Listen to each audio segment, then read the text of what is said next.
Okay, we there. Hello there. Hi there. Good evening. I feel like we spoke yesterday. I think we did. So, hi, my name is Jarek. I'm the Archon Studio CEO. Welcome to our bi-weekly Ask Me Anything. As always, I have a presentation ready for you with questions from social media. But before we move into presentation, I believe there's a few questions here on the board, so I'm gonna go jump on them and answer them straight away. So Jordan question is about Jana Węgorowa. She was the one of the artists we had, and she was the main artist actually for the Heroes board game. That is correct. She's not in the she's not anymore with the team, and the arts you're referring to actually are made by the artist who used to be working on the Heroes. Vivian she's a part of our team she's been part of our team for many years, and I believe if you count number of arts, she was the main artist behind the behind most of the arts. So that's that. Are we going to be changing anything on the arts? No, because those arts they are approved, fully approved, so we are going to stay with them as they are. That's there. Anthony has the question: is your goal to release the Stronghold expansion at the same time as the game's official retail release? No, that is left for later. At this stage, only the core game will go into the stores, and once we have the core game in stores, we will see how the core games perform, and then gradually we will be launching more boxes and more factions, and then so that the original factions are available at the launch. No, as I mentioned, it's gonna be just the main box, the core box for the game, and we will take it from there.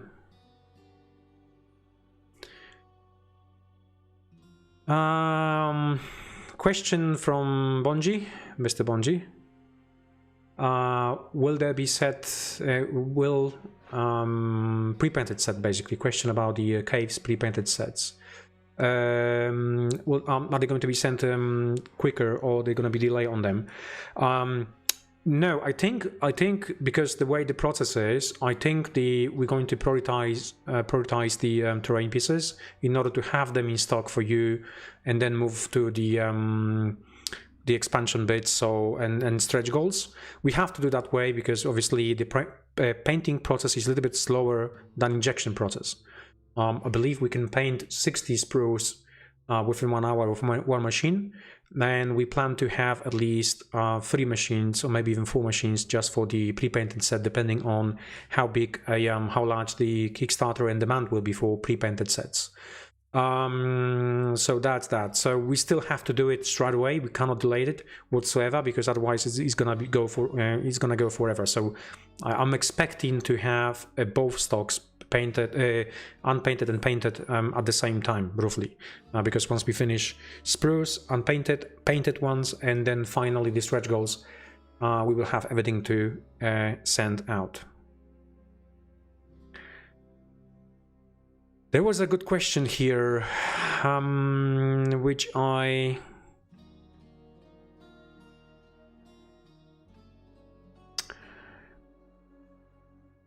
Oh, here it is. So, cave question for the Prisma Cast Legacy boxes. There is small confusion, probably referring to the graphic I showed you yesterday. The price was actually quite bumpy, and it was, and only because the idea for the Legacy was that we're gonna create a larger boxes. So not the small rooms you had previously in our previous campaigns, but much bigger one. Just to go with one click purchase for something bigger one. However, I think we're going to change that before the campaign starts. You will know everything. We're gonna reverse this one to the normal size of rooms, and it's gonna be only additional price for pre-painted set. So yeah, so don't worry about that price. That price was with, you know, massive set, a much larger set that is normally was as a room. We didn't communicate this one correctly, so that's the confusion. So you've probably seen the price and oh my goodness, it's going to be so expensive and so on, so on, so on. No, it won't be. It won't be. So we are Archon Studio. We're not expensive. Right. Oh, that's a good question. Brandon asked the question: how much longer is the is it estimated to take the game to actual getting on our hands after the boats reach the port? So I would say it is at least 1 week to get from a port to the hub. At least I'm talking about Europe, and then there shouldn't be no delay in start shipping it. So shipping will take at least 2 weeks, 3 weeks maybe, to get you. So altogether, I would say from the hitting the boat is at least 1 month to get the game into your hands. This is real date, realistically speaking. I hope it's gonna be faster, at least for the Europe, for Poland, for Germany, for countries around us. The shipping is much faster. But if you're based further somewhere, or UK, for instance, it would take a little bit longer because it needs to go through the customs, it needs to go through from that. So yeah. Oh, there's lots of questions, so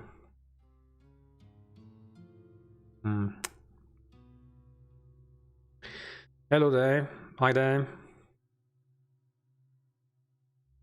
Yeah, it is. We had one more live stream yesterday, so hi Shadow, I've got something I'll prepare something for you, especially for you, so I'm gonna get there in a sec.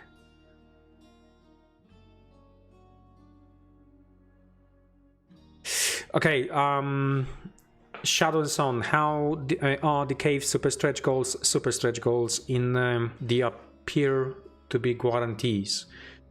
After yesterday's stream, I think there will be several changes. We want to do it to the campaign itself.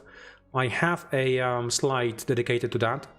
And the concept will change a little bit. Nothing will change for you. It will be still there, but the concept needs to change. The way we're presenting it needs to change because it's creating so much confusion about that. The problem is we always trying to, to show the campaign that there's lots of content for you, but sometimes we have to take the step back and do it better to basically explain better what you're getting. So I'm gonna go to that slide in a sec, and everything will be revealed.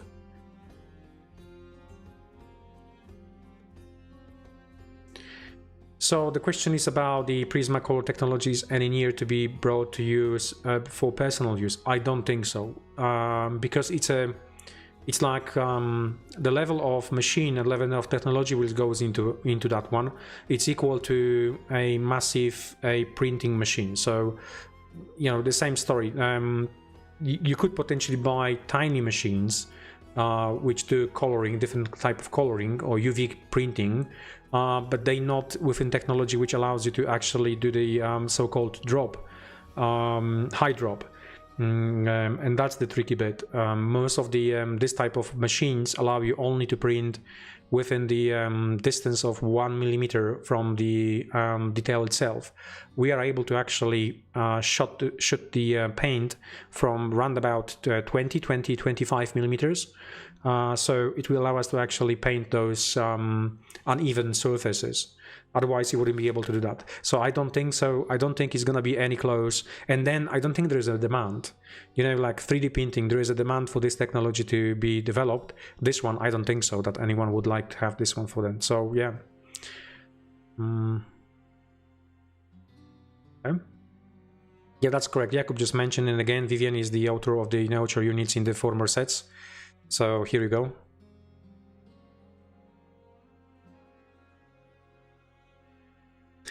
Oh, thank you for that. Thank you for your comment. Hi, Andy. Can I ask what is the latest news regarding the UK hub? I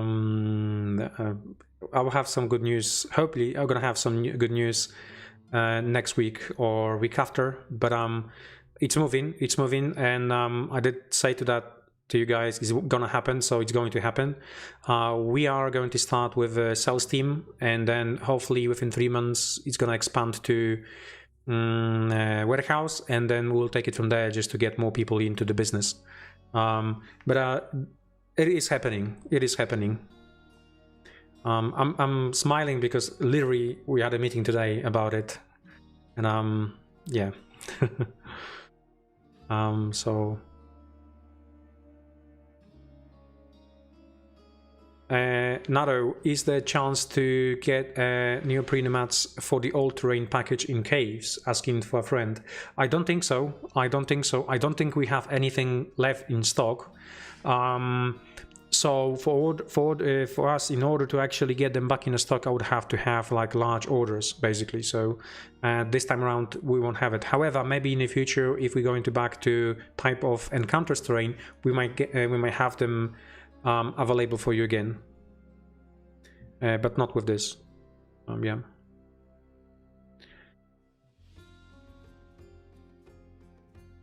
Ian, if I spell your name correctly, sorry if not. Any shot for you to consider a technology for printing on mats? I think would be great for projects, especially for Home 3. Look, we had a chat with this one when we actually did the original mats. I wasn't happy with the quality, so we got them from Chinese manufacturers, and it meant to be one of the best manufacturers out there. I doubt it now, although I haven't seen anything better on the market. But still, I'm not happy with the quality. I don't think if we're gonna do it, we have to do it properly, and we will have to do it internally. I'll have to get machines and everything set up. The thing is, we are in plastic injection terrain business, not yet in the mats itself. So we did consider this. I did consider this. I got all the numbers in the Excel, and at the moment it doesn't add up. It doesn't add up. If we move to something much bigger, then in terms of projects, obviously, so for RPGs, and we would like to supply those things for the RPG systems, maybe yes. And you know, for wargaming, it's already saturated, so there's lots of companies actually doing that. So I don't want to compete with somebody who's got experience and stuff like that. But maybe at some point we will decide to buy one of those companies, and then this is the way to actually get into this type of business. That's the optional. I've got dates for you. So have the ships arrived already with the home boxes, or they are still underway? They're still underway. I think the first ship's gonna be landing very, very soon. I've got the dates. Michal gave me dates, so I hope they correct ones. So there should be correct ones.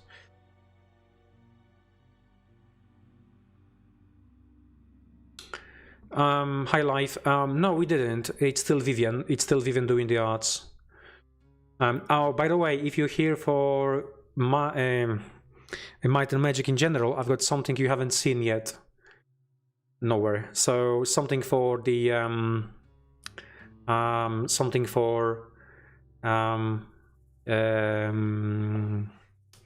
wargaming. Okay, I'll stop here because I can see there's lots of questions. I'll come back to your questions. There's many of you today, so I'll come back to them because I got lots of. We have to go through we have to go through this. So I've prepared maybe 20-25 slides for you. So we start with heroes quickly, new assets. So I want to show you something. Then we have a future of Moto B, and let's talk a little bit about those shipping status. I've got the numbers for you. Caves, upcoming pre-campaign changes. That's very important for those of you who follow the campaign, and for those of you who wants to know what's going on. And towards the end, I've got the project JFDIs, but we'll talk about that. So there's a few questions from social media. Which pledge will you start shipping first? We never prioritize any type of shipping, any type of pledges. Most of the cases we ship what we have in the warehouse. It means that if we have all the stock in the warehouse and there is nothing else to be manufactured, we ship like mixed. So the list is prepared and we go from the top to bottom. We not prioritize whatsoever. This question is coming back and forth constantly to us. And the only one thing is, like, for instance, for instance, if we have in the previous Dungeons and Lasers campaigns, when there was some obscure product which we also offer, you could add to your pledge, but we didn't have in the warehouse, that order was actually pushed back till we actually get that in the shipping line. But at this stage we usually have all of it in the stock, and everything goes out equally. So we only look at the list which is exported, and most of the cases is randomly exported from GameFound or from the pledge manager, basically. Regarding IP games, have you considered doing the minis for Stargate? Yeah, I did. I mean, you don't... Okay, so I've got like literally a 1 minute story. Probably will extend a little bit longer. When the Stormgate was for the first time announced, I jumped on email and I sent them an email saying, look guys, we have this game we've been working for many years with miniatures and models and everything else. Would you be able to partner it with us? And we're gonna give you all the 3D assets then you can use for your video game, and then we will, you know, do like a joint venture. They never come back to me. No, yeah, I'm not surprised. They never come back to us with that. And then when the Kickstarter was announced, because they ran the Kickstarter, I sent them a message saying, look, I'm still interested in doing something with you in terms of IP and blah blah blah. And they also never came back to us, so that's fine. I know they did some deal with other company because the other company announced like a board game, I think, or something. But I still believe this type of games they need to have like their own miniatures, war game stuff. So there is a story behind it. Unfortunately, maybe we're too small, or maybe they were too busy, or maybe they were not interested in that one. But I did my best. I did try my best. So yeah. Oh well. Regarding the Stronghold shown images, it appears that the Thunderbird has a different background than the other units. Okay, so as I mentioned just a few minutes ago, every single image has been already approved, so we're not gonna go through another round of approval, and they will have to stay as they are. Oh yeah, that's the pirate signs on the ship. I've got a sprue here. I just prepared that sprue. Let me just change the camera. Right, so you have them here. They're quite subtle. This one and a part of the ship. So yes, they are there. You have them there. Right. Is it? That is. Oh, sorry, my fault. So it's a part of the IP, I would say. That's part of the IP, so it needs to be there. Will decals ever be something for those? Yes, we could do them. I think there's one company in. Help me out. In Italy, which does that, and they do also for GW. So maybe yeah. Oh, by the way, for decals, so we need to have a proper projects for that. So I believe the one which we're gonna be talking in a sec as well will be the perfect one. What trade shows will you attend and when? So the next trade shows are I'm going to fly to UK, which is the Salute one. Then we have trade shows in Poland, and that's what you're asking for. In Poland, we're definitely going to be at Pyrkon. And by the way, there's gonna be a tournament at Pyrkon, organized by us and CD Action. So stay tuned on more info about that one. So we plan to have a video game tournament for Heroes 3, and as well the board game tournament. So yeah, we're gonna be there. And actually Pyrkon is the release date for the core game, so the core game will be available at the trade show. That is quite lengthy and question, and the question was regarding the expansion, and especially for the tower. I believe I spoke with Alex about that one. I would totally agree to this, that it was oversight. I think maybe we can consider this one oversight because one card is missing, so it doesn't allow you to, I mean the magic arrow spell is missing. And Alex told me there's nothing else there which is missing, kind of, not missing, but basically it will allow you to play 4 magic heroes. Yeah, I agree with you that just don't play 4 magic heroes. It's not the good answer. I totally agree with you. It's not the good answer. We did that one, so the tower kind of wasn't like a standalone expansion to increase the number of players, although it does the job right, because yes, if you don't play 4 heroes, you can play 4, right? But if you want to play 4 magic heroes, you have that one card missing. Home rule it. It's no problem with that one. I don't see. We don't have to make a big fuss about that one. So yeah. But something we will put in the notes for the next time. When we do expansion, make sure it's actually fully been done the way as you expect. So question Deus Lair. After reading about the Word of Deus Lair in the RPG book, you really thought about a world with floating islands and pirates and so on. Yeah. Yeah, that's one of the bits which I did show you, right? Haven't I? I wanna have the fantasy airship battle game, and it must happen because I really like that idea personally. And then obviously, if you imagine the scenario for this type of game, what you would imagine? You would imagine clouds, right? Now, not important, not funny, but then you would imagine floating islands, right? So definitely you would expect this type of terrain because for the wargaming or any skirmish type of game, the terrain is needed. So yeah, that's going to be part of that project, that's for sure. And when this project will happen, expect maybe 2025, maybe beginning of 2026, because we already have locked the 2024 schedule for this year.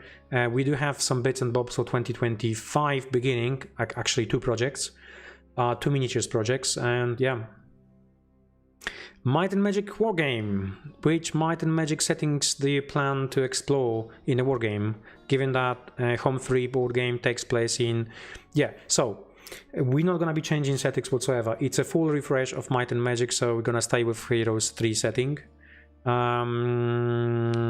Also, what factions will be included? Castle Necropolis or Dungeon. I'll show you something. We have a bunch of arts, right? We have a bunch of the concept arts for new refresh Might and Magic, okay? So I'm gonna show you arts and you guess which faction is gonna be available, right? I hope you don't see it here because you will. The resolution doesn't allow you to actually read it. That's cool. Okay. That's the Ludmilla, right? Right. That's faction number 2. And then we have faction number 3. Okay. So now you know which 3 factions we're gonna be focusing on. Right now, we have tons of assets, brand new assets. The ones I showed you right now, these are ones that you probably haven't seen them before, never ever. They are fully approved. They are fully done by Ubisoft, and this is the part of the refresh IP. We are currently working with them on the Might and Magic. So. And yeah, the miniatures game will be the first one with that. Okay, let's move on. The question was, this is coming from Facebook, I think, under the yesterday's live chat. Would you only be able to get subteams for the core you get, or you'll be able to mix them up? You can mix them up as you wish. You don't have to take the core and then exactly the same sub teams. This will be changed. We have to change that one, the graphic as well, because it was confusing as well. So yeah, part of the thank you for your feedback, by the way, because without it we wouldn't be able to get that right. The other question was, can you paint on top of the pre-painted terrain to personalize it a bit? Yes, you can overpaint it, paint it, add wash, anything you want. It's just like normal.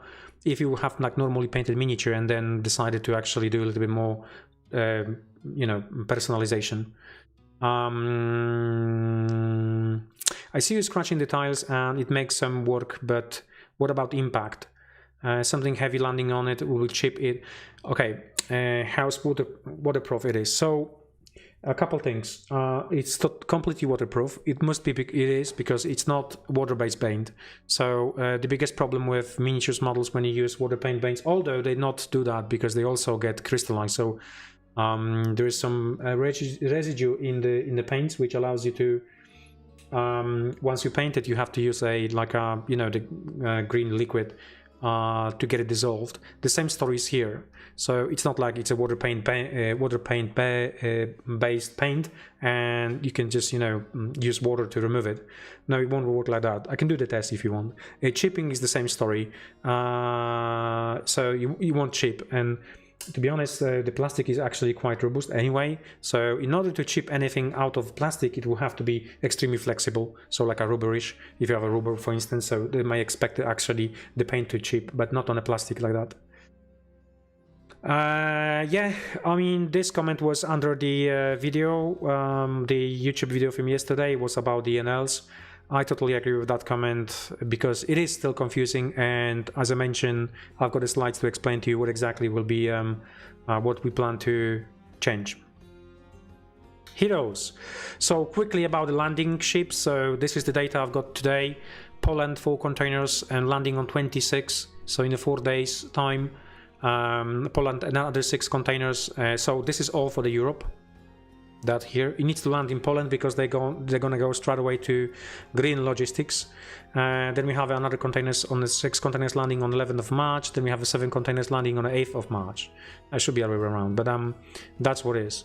And then we have Australia, which is landing the container 24th, so in 2 days time, and then USA 3rd of March.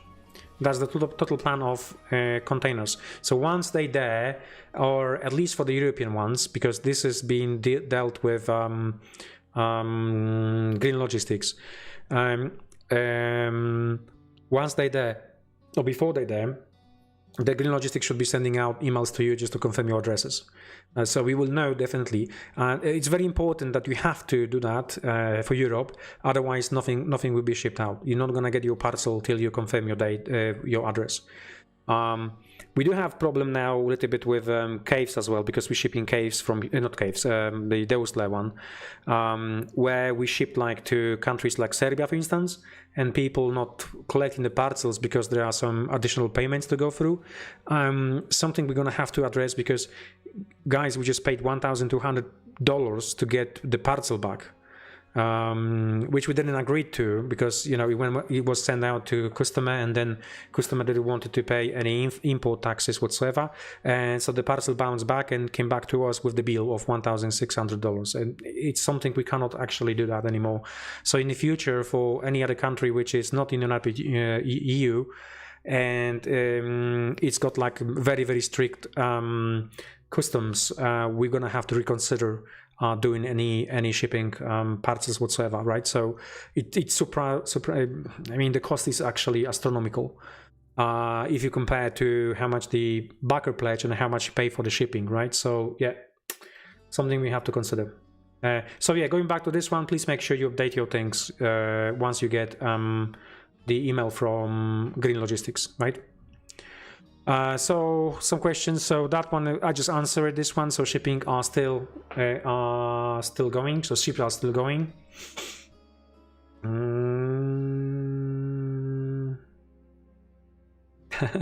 That's a good question.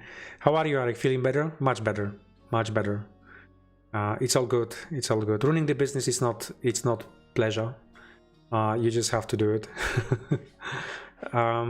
Yeah. I wish to go back a little bit more to some type of design, some type of those things, but when you have limited number of energy bars a day, and running the business takes almost 80-90% of that, it's quite difficult. But I got weekends, so maybe I should do something on the weekends. Question about the Heroes of Might and Magic Conflux development. I'm unable to share you anything except what I shared a few seconds ago, although I can show this. This is the Stronghold. That's the Stronghold, a concept art for the town. So yep, that's the next one in line. Hello there, I hope you're doing well.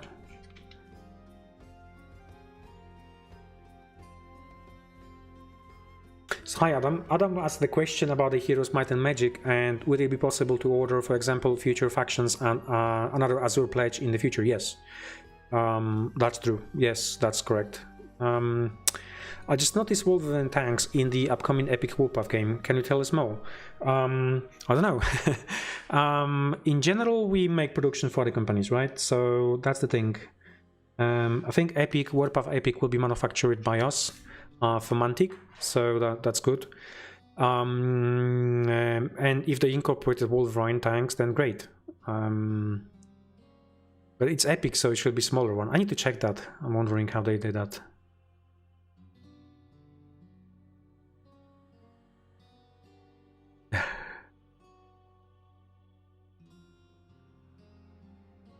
Yeah, that's the project. The Titanomachy project is for 2025 for next year. It is on my list, and along with other our own project. So we have 2 IP projects next year.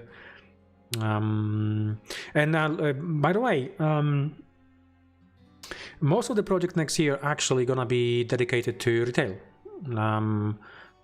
We do stuff. We try to get expand on retail. I think we have to work with retail. So yeah, that's gonna be huge expansion in that way as well. So are we planning to any crowdfunding campaigns for next year? Maybe one or maybe 2. We will see how this one goes. UK Hub, yes, I did mention UK Hub is happening. Starting with sales teams for 3 months and then expanding into warehouse and then take it further, depending on how about the stream of revenue from UK market. I mean, I strongly believe in the UK market, by the way, because I think it's the strongest market in Europe for everything wargaming and RPG as well. Any news about the Master of Orion? I left that one for next week. We have a bunch of materials which were approved. I didn't want to get that one this week because it's gonna be too long then. I don't want to take too much of your time. I would like to finish within an hour or something, max.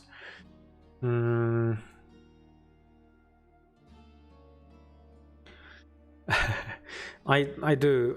We have we may complain sometimes about stress and many other things. I mean, running the business is not pleasure.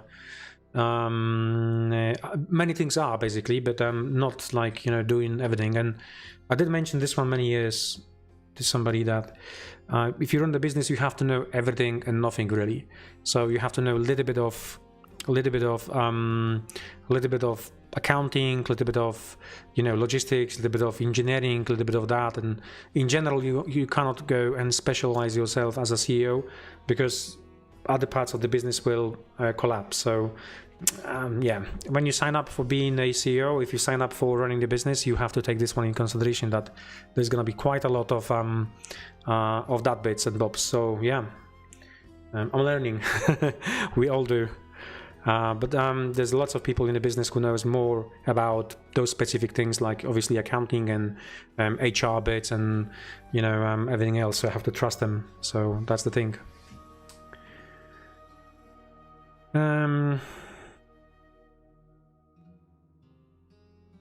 Okay. Let's go for a few pages. So Battleground, just a reminder, the Battleground goes on GameFound. The Battleground is a great game in my personal opinion, but not only my personal opinion, I think the Battleground sits quite high on the Board Game Geek in terms of score. I think 8.4, 8.5, something like that. So it is a really great game, but we just got other markets and we have to go through the crowdfunding first on that.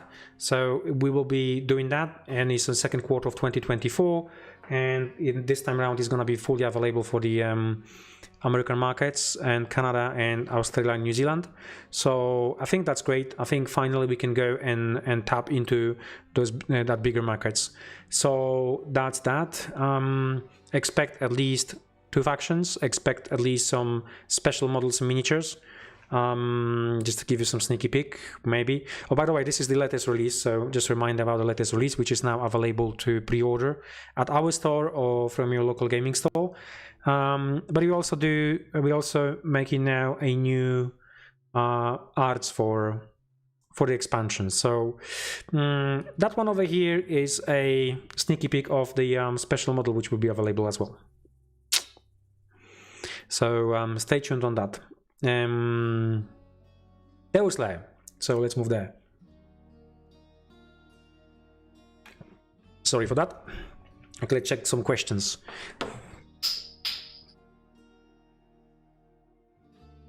Sorry, did I mention I'm clumsy? I am. So shipping, we did start shipping on 16th of February. So effectively you only had like 5 working days of shipping parcels, and within that 5 working days we managed to ship out 900 parcels. It's gonna ramp up now a little bit.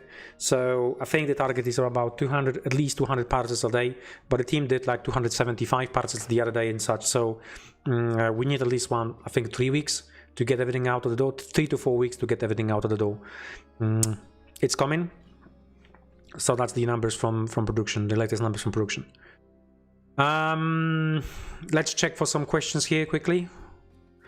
By the way, thank you for my team to be in here, because I need that help and support. Sometimes I can see you helping me out with answering some questions.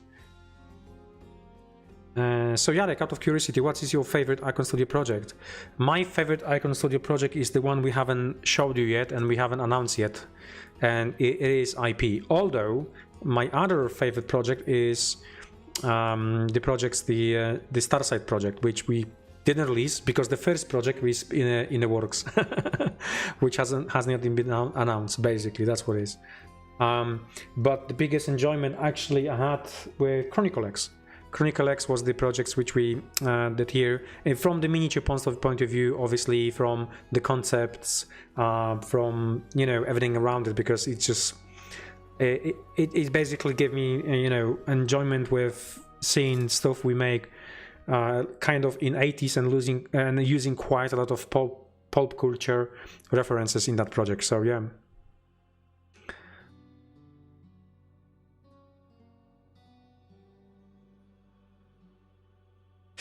Okay.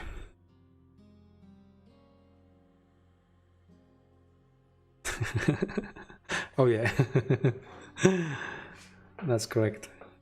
I did that. Sorry, that was on live. It was funny.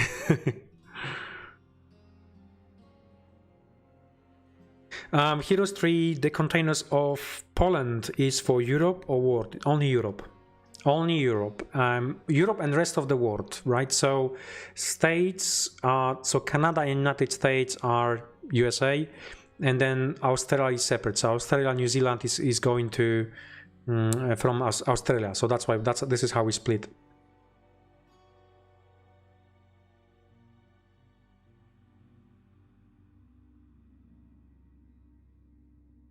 Yep, margin is correct.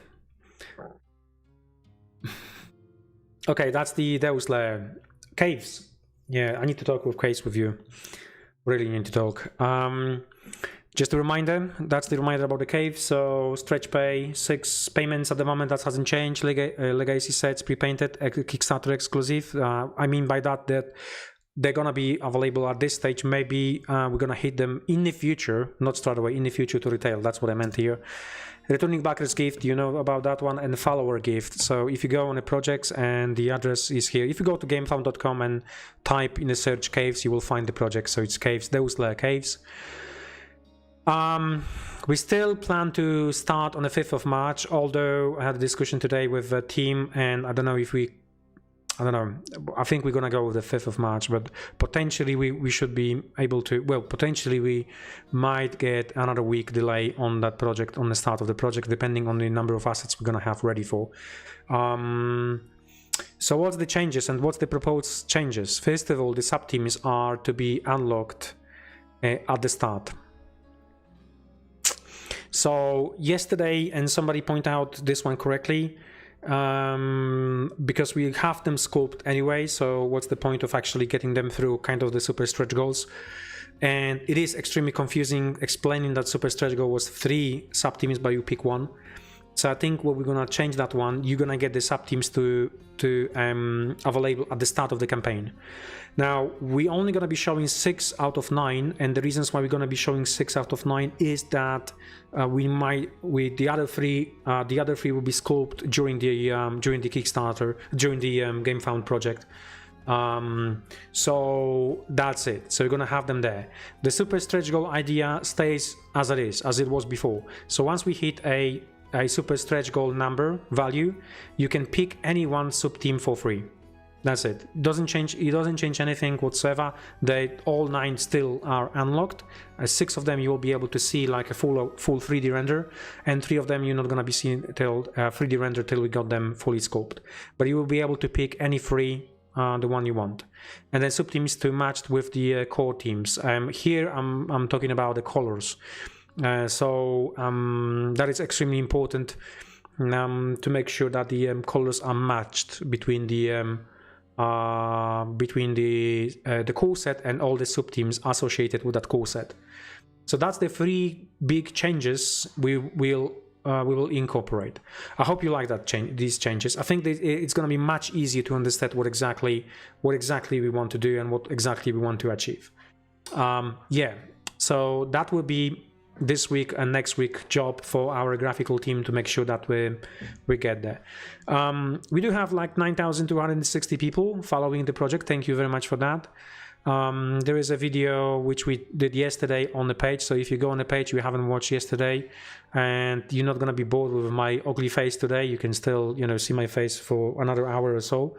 And we had there was a lot of materials we showed you, and we showed almost everything, and super stretch goals, and we showed you the sub teams, we showed you stretch goals, we did show you some pre-painted stuff and all that technology, and I think we explained it in and out how it works.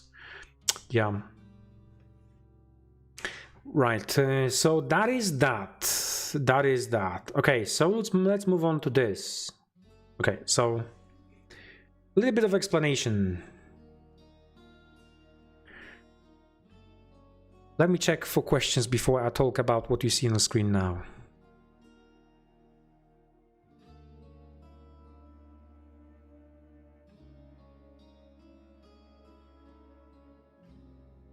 Hi Thomas, could you please rephrase your questions? I'm not getting. Sorry, my brain is not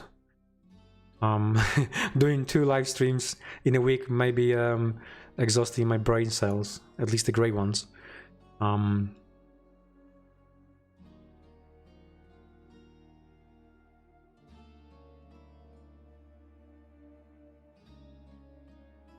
Okay, now I'm trying to be patient, but I really can't wait for the Dungeons and Lasers to arrive, especially after the PDFs. That's good. That's good. That's good. You like the PDFs. I think the team did a really great job on those. It's our first approach, and yeah.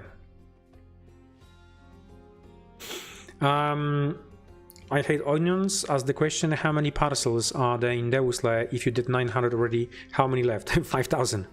It's a 5,000 left. So, but if you ramp it up to 300 parcels a day, we should be shipping out 1,500 parcels a week. So 2 weeks give you 3,000, 4,500 in 3 weeks. 3 weeks and something should be there.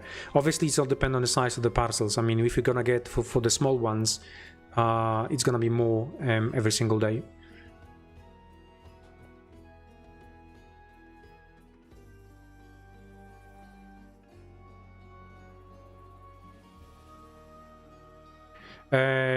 Arturo, yes, I believe so. I believe the Mexico will get it from United States. I believe so, because that was the I will confirm that one. I will confirm if that one, and I will leave the comment in on that video as soon as I know.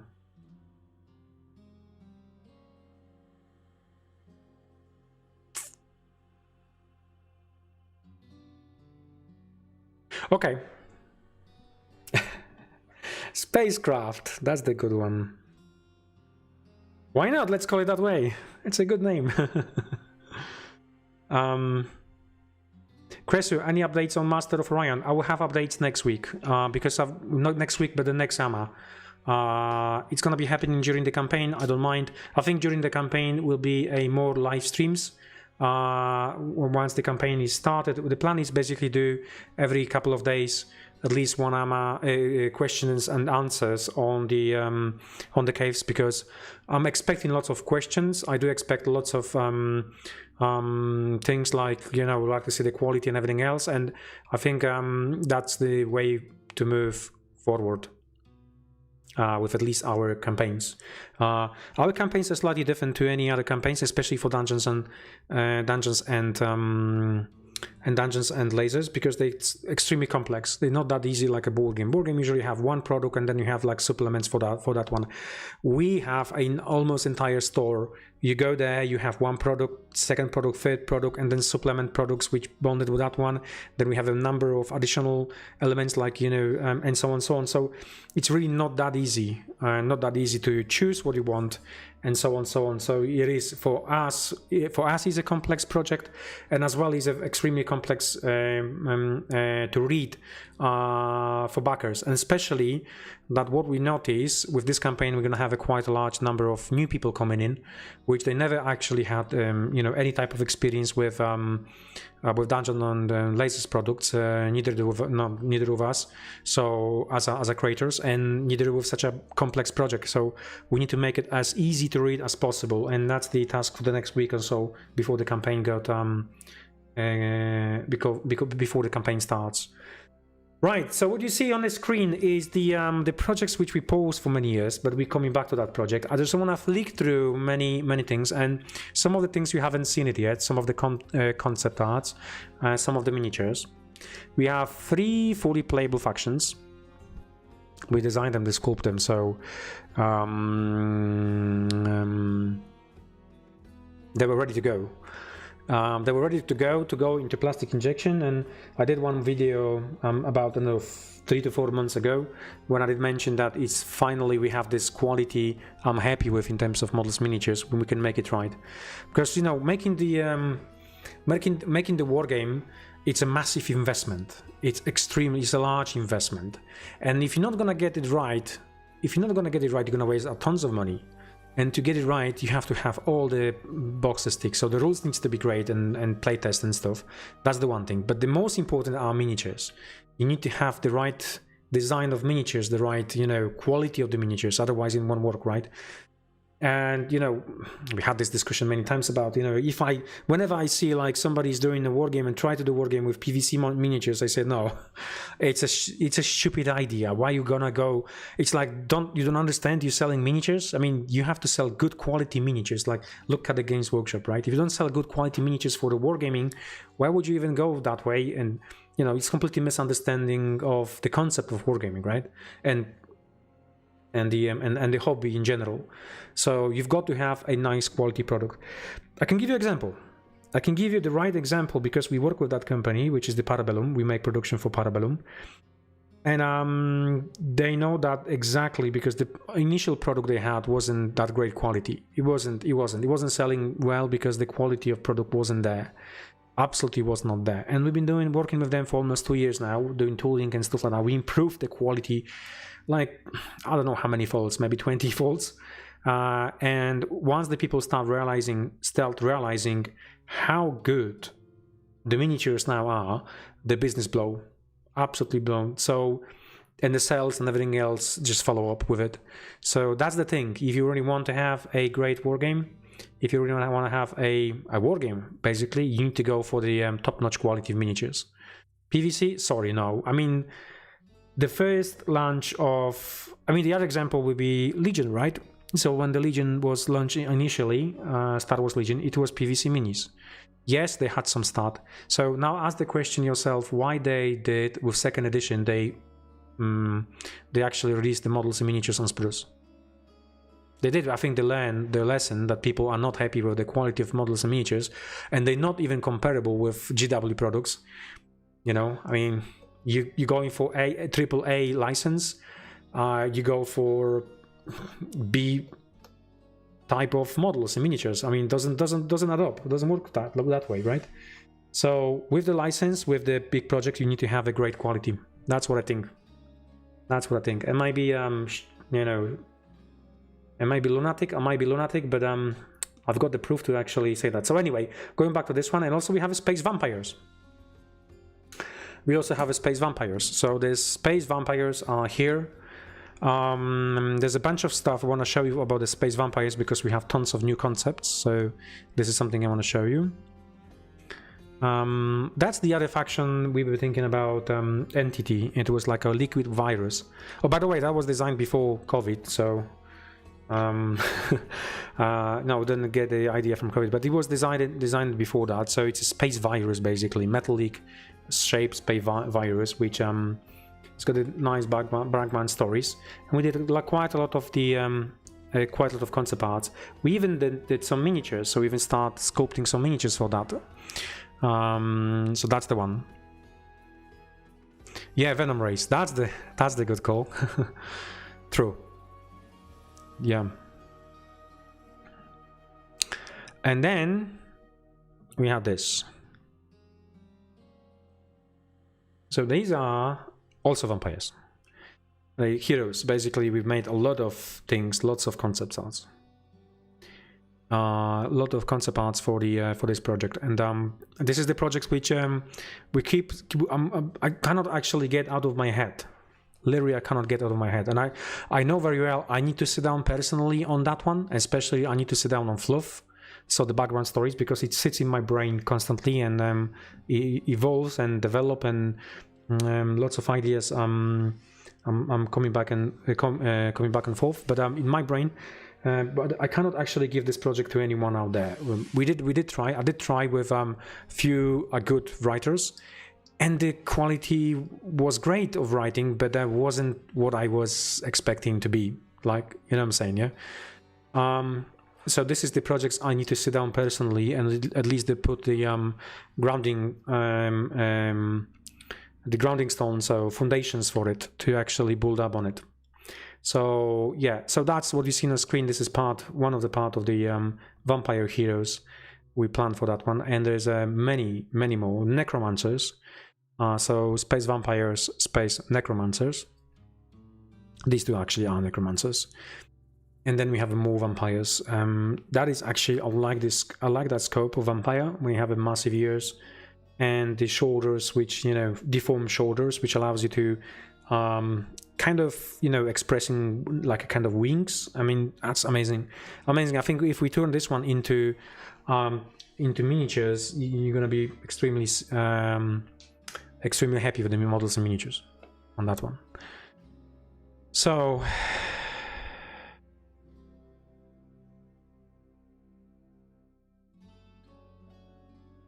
hi Adam. Adam asked the question: is the home will be available again? Kind of. Like entire project. I tell you something. We did. It's okay. So the core box game, it's already in pre-orders.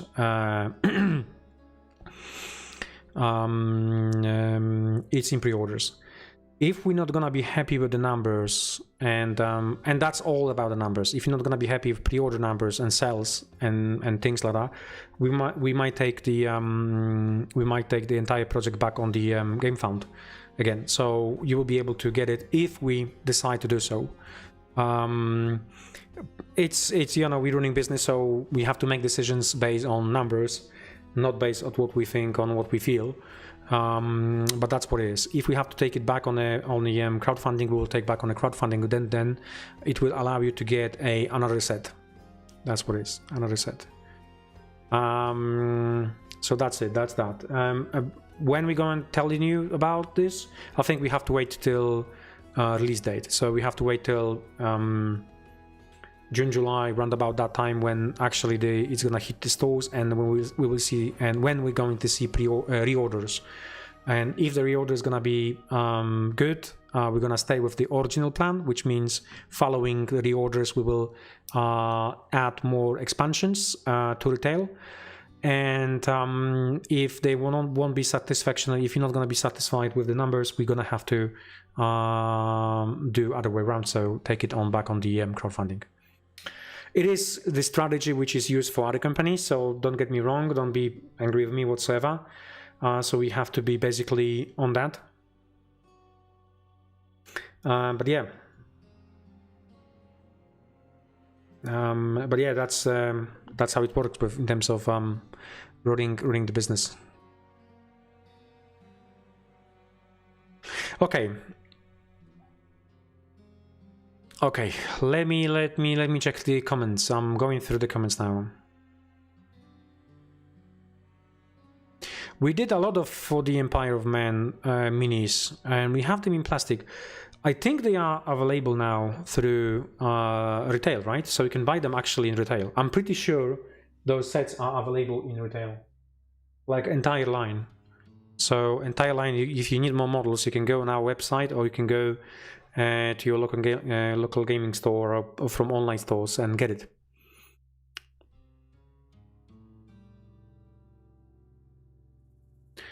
So Battletech has never had great miniatures, such a more... Okay, yeah, the Battletech is slightly different animal. Slightly different animal. Let me just maybe rephrase this. Yeah, okay. The models and miniatures, I don't classify Battletech as a per se miniatures, right? Because they're robots. They have lots of flat surfaces, right? Mechs, robots. They have lots of flat surfaces and such. So it doesn't. The PVC in general works okay with flat surfaces elements, because at the end of the day, it's used for the sheet pipes. Yeah, that's the material. But in general, in terms of models and miniatures, it's not that so good, right? I mean, you would imagine that, you would think that, you know, company like Asmodee or Atomic Mass Games, when they thought about let's make Star Wars, let's go for the best quality ever made miniatures from PVC, they release such a messy models, right? I'm not gonna swear here, because, you know, for me, I didn't even play Star Wars because of that, right? I'm expecting quality for the, you know, I pay a lot of money for that. I would pay for loads of money for the product. Why would I pay a lot of money for a IP but with such a bad models? I don't know. I mean, I didn't like the quality.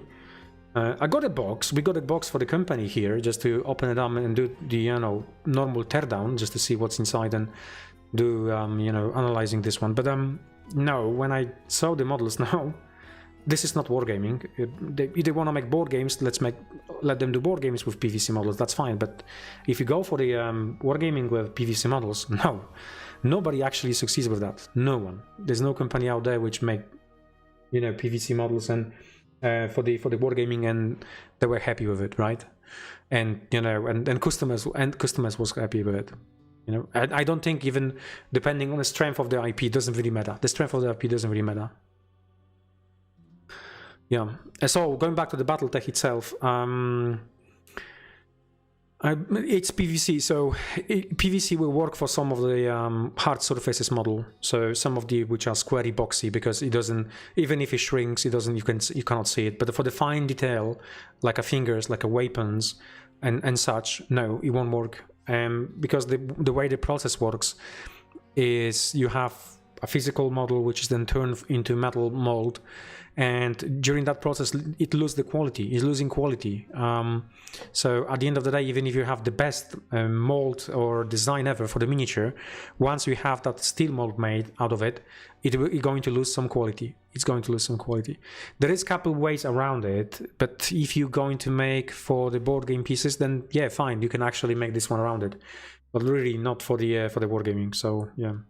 And, you know, logically, if you design a game, if you design product, you really want to make it as close as the biggest competition possible, right? So, you know, I used to work for the car industry, and I was principal engineer for one of the car manufacturers, and we always had this saying: if you want to make it right, make it like BMW.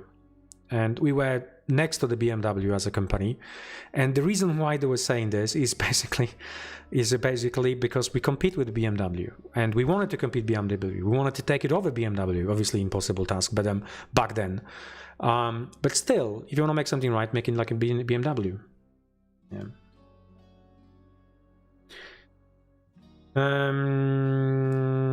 So from PVC from A Song of Ice and Fire from Simon. Don't know if the huge success, but I see it's still running. I can tell you right now, if you go on a Simon website, and because they are now public company, they post the sales numbers. So if you go there and if you scroll down to page 3-4, maybe something like that, there is one line which talks about how much the value of sales for Song of Ice and Fire wargame. It's very little. It's very little. I think they reported 2 million sales. 2 million in sales, which I would consider as such a big license, such a big IP, very little, extremely little. Would they make more if they go for a better quality product? Maybe, because in the eyes of people who play for Warhammer Fantasy Battle or anything like that, then yeah, that's what it is. So no, they haven't made much money out of it. Not the year. I mean, it's $2 million at the end of the day. It's still $2 million yearly. But I can tell you, Parabellum with Conquest is making more. It's making more than actually Song of Ice and Fire. And the difference here, you have a massive IP and a shit models, PVC models, and here you have extremely good quality models, right? And they own IP. So, and also a very good game. So evidence are there, really evidence are there. I don't have it on hand, so Gabriel is asking question, quick question regarding the green logistic confirmation. Can you show the example, an example of email with address confirmation? I'm a little bit scary. Okay. I don't have an example, but it's a good call to actually get one of the emails to show you how it looks. But I'm guessing if you go, they're gonna definitely name it Green Logistic or Home or Heroes. So if you type any of those in your search box in the email thingy, it should give you an idea whether the email is there or not. But I'll prepare something.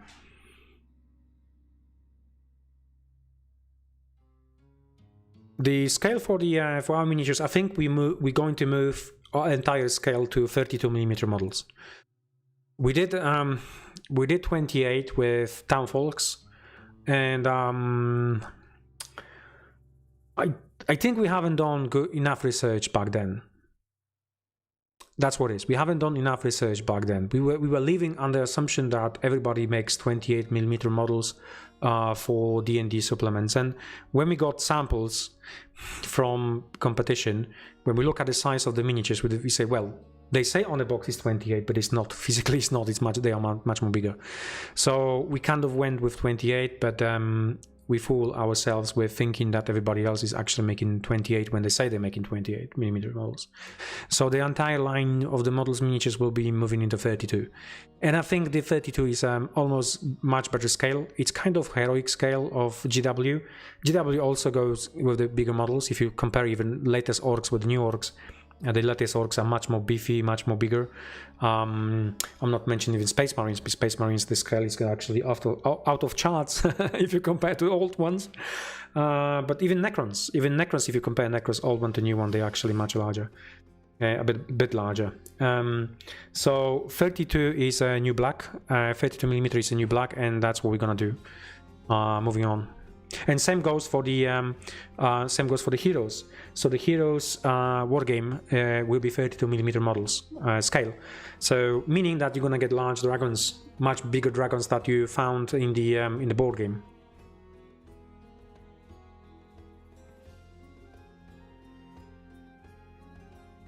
Would you create terrain tiles with underground pattern? For heroes, right? That's the good question. That's the good question. Actually, you got answer here from Jakub, which mentioned that yes, that's the plan for the Stronghold expansion. So yeah. Okay. Think So here is one more question about the home. I just want to bring this one up. So do you plan to add water tiles with the water adventure objects, sailing and such? And Jakub just replied, yes, that's the plan for the Cove expansion. So thank you, Jakub, for being here, because otherwise I wouldn't be able to answer all those questions.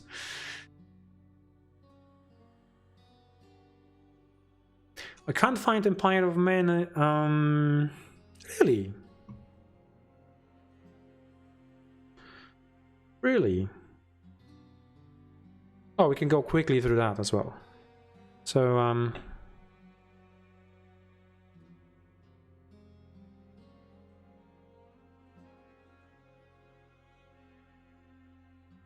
by the way, this page, we work with other company to actually give us some updates on the page. I think it's gonna be in the set of Rampart. Yes, so you have City Defenders miniatures. That's how they're called. They are called City Defenders miniatures. There's a big pack of miniatures. You're gonna find a good number of minis, right? That's like half of the half of your 40k army, Imperial Guard army. So we pack them in a massive set of minis, right? So you have commandos, psychics, you have a horse riders, our version of big boys, ogrins, right? Some weapon teams and such. So yeah, you may find them here.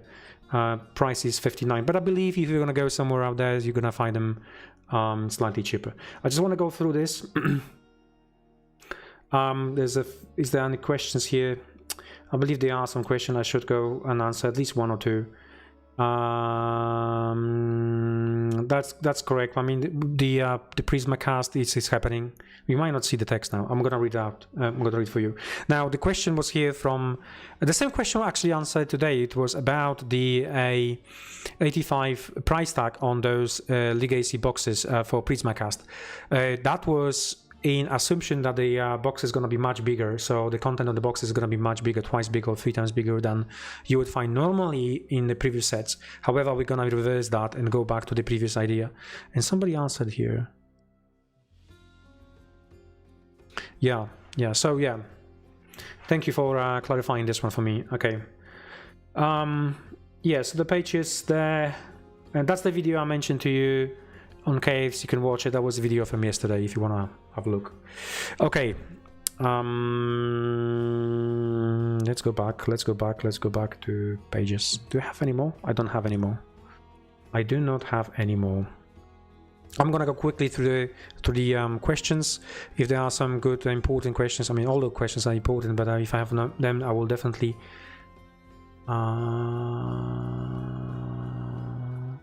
oh, so you have answer here. This is the title of email I have received from Green Logistics. Hero of Might and Magic and board game, getting ready for ship. Pretty clear. It is not scam to me. Yeah, that's the thing about it, because we cannot go. That's a good question. Snake Guys still part of Starsight? I don't know. I wish to have them. We have models. We scoped them. We did again another round of doing the concepts, because something wasn't working at the original ones, and the new ones, when we actually scoped the models, still wasn't working. So I don't know. It's something to do with snake bodies, which doesn't click at the moment. So maybe we should get them bipedal or something like that, so get them on a foot instead of actually have them as they are currently, like a snake man's. Although we're still gonna revisit that concept and see, maybe we can come up with some other ideas. There are some ideas which I think might help, so adding kind of additional spiky small things on the side of the lizards. So yeah, maybe that will help. Normally when you have them on a base, they don't look that much dynamic. That's the problem, and they look like they've basically been sitting on the eggs instead of actually being kind of, you know, in a combat poses. That's the problem. And same goes for the small ones. So the small models as well were kind of not there.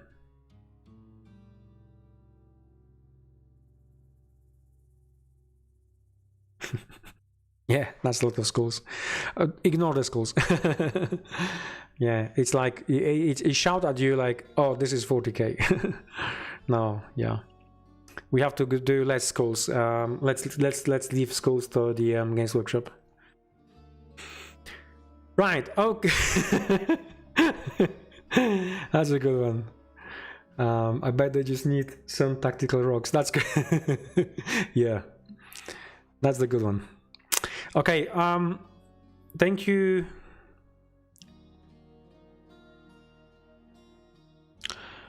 Out of curiosity, how did you get into miniatures making business? Ooh, I don't know. I played war games since I really remember war games, since I remember. And back then in Poland, I'm not coming from any rich family. Actually, I'm coming from a poor family, so we had no money for any type of games and wargaming in Poland was extremely expensive. So I always want to make my own miniatures and models. Like literally, I just want to make models and miniatures and models. Out of clay, out of those things. Obviously, I'm extremely clumsy and I don't have many talents, and definitely I don't have any sculpting talent. So that idea was left it like that. So in general, when this opportunity happens, I was back in manufacturing. I was in one of the factories when I was working for the automotive company. I was visiting one of the factories, and I saw the process over there of casting. They were casting a resin elements, bits and bobs, and they were extremely complex elements. They were not using for the automotive. There was some for some other parts for other industry. But I just looked at that process. I was thinking, you know what? We could potentially make models and resin miniatures models. I could potentially make model resins, and this is how everything started. So I started with that. So I did at home. I used Lego. I create from Lego a tiny small box. I've got it over there. I've got it over. Could I show you this? Could I? Maybe I could show you. That's not gonna be unpleasant because, as you know, guys, I'm very clumsy. Let me show you something. I will try. So sorry if that doesn't work. I hope it will work. So it won't because I won't have a microphone. No, I won't be able to show you because I have to stay here with microphone. So you know what? I'll take a couple photos. Maybe I show you next time if I don't remember. But I've made small mold for resin bases. I think that this is how it started. Basically, I want to make my own bases, 40k models. And then I've made other models for other models, and this is how it started basically. So I learned the process, and yeah. And we are here making models out of plastic and so on and so on. That's correct. That's the best one. Lego is the best for that. Although it wasn't even my Lego. I actually got Lego from my from my wife's cousin son. He was actually having tons of Lego, and I needed just to make a small tiny mold box. That's how it started, and I just saw the opportunity to actually. In other way, I saw the process, which gave me the idea for the opportunity. Let's call it that way, right? And then we were making models for many years. We did models for other companies. We made models for back then for Mantix, and many companies actually were using our services for a good chunk of time. And then Brexit happens really. So the reasons why we actually making our plastic injection models and miniatures is basically because of Brexit. Part of our chemicals were coming from UK resin. So we had extremely good resin blend, but that blend was mixed of several different chemicals coming from Europe and going to UK, and then the blend was created over there. So obviously when the Brexit happens, and before the Brexit happens, a year before the Brexit itself, the guy told us if the Brexit happened, the price will go like 7-10 times more. So it became extremely expensive to use any type of resin. So what we did, we just jumped straight away. He said, okay, look, we have to do it. We have to try do it, or make it or break it basically. So let's make plastic injection models, miniatures, right? And in fact, the first sprue we've made, the first miniature sprue and tool I designed was for the star site, was the vampires. Where the vampires, yeah. And we just ran that tool the other day. Just wanted to see if that tool is still good to use. It's still good to use, and we've made some sprues. So this is how it happened. For the RPG system, the story is slightly different. I think we talk terrains, RPG terrains. I talked with our store owner here, local gaming store owner, and he said that, you know, it would be a great idea to actually have some additional products for the RPG. And yeah, that's what we did. Initially, actually, even plastic injection was for the terrain, but was for the wargaming terrain. So first, plastic injection Kickstarter we did was for the Rampart terrain. That was the first one. In fact, it was I would even say it's kind of fake it till you make it, because we designed everything, and the process wasn't there yet. We knew we're gonna get that because I had the first injection samples we did here internally, so I was quite happy, but it still wasn't there, wasn't ready there. Nowadays we do things differently, so like, you know, pre-painted. One of the reasons why the company is slightly delayed, because we want to make sure that pre-painted process is there, and it's really it's, you know, good and working. So yeah.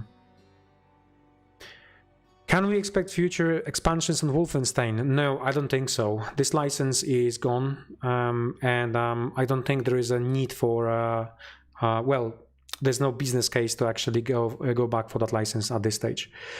If they're going to, at some point, refresh the Wolfenstein, and if they're going to make more content for the Wolfenstein, we could go. Because effectively we have used everything which was available and out there and within the Wolfenstein.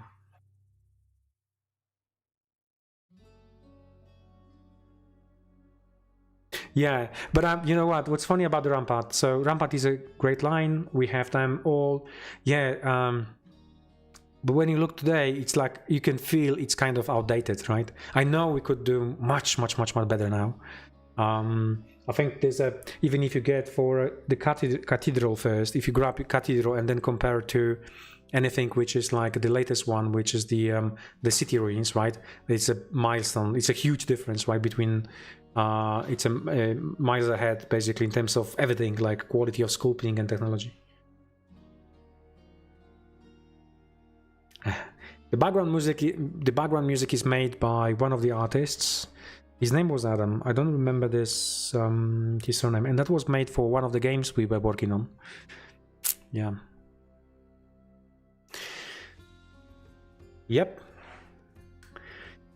Okay, I think it's about to finish. We've been here for 1 hour and 20 minutes almost.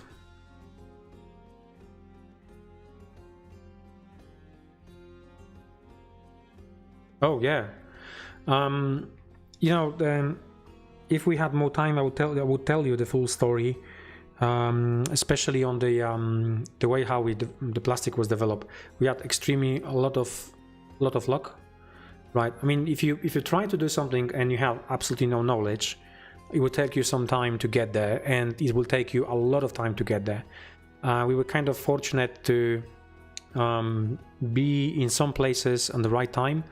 And in the right place at the right time to actually meet the right people, and those people actually help us. Not much, because their knowledge was also far away from where we are now, but at least they had a background, basics, and they could tell us the basics. Like, you know, when we got first CNC machine, we didn't know how to even turn it on. And I found a guy on the internet who was happy to actually come over to our place and give us training. Although he used to work for that company which was servicing those machines in Poland, he was like, you know, working for them like 6 years before we got the machine, and the machine was completely different. He'd still give us at least some things to show and some basics, how you work and what you do and things like that. And then from that point onwards, it was actually test and try, and then fail. I don't know how many times we failed, maybe 60, 70 times, but eventually at 75th time, we finally got it. Yeah, we finally got it. I think nowadays this process is extremely slim. I'm quite happy with the number of tools and everything within that process. There is still some fat to be removed from that process, which would, you know, speed up even more. but it's not at this stage. It's not really necessary because it will require big changes, and I don't want to do those big changes because we have large projects. So maybe when there is a little bit more time to do that, we will streamline the process even more. Okay, okay, guys. Nado, thank you for the AMA, Jarek, and the team. It was a great Thursday evening again, and see us at the caves. Yeah. So just a quick one announcement. The next one will be next week, I think, because we have to do it next week for the caves only. I will ask my team to do that on I think from maybe Friday, because I want to make sure the page is updated with the latest data, with the latest information, and it's gonna be quite a lot of work to do for our team to get there. So I will see you, for those of you who are following caves, I will see you next week on the caves. And then for those of you who follow just the AMAs, I will see you in a couple of weeks' time. Thank you, and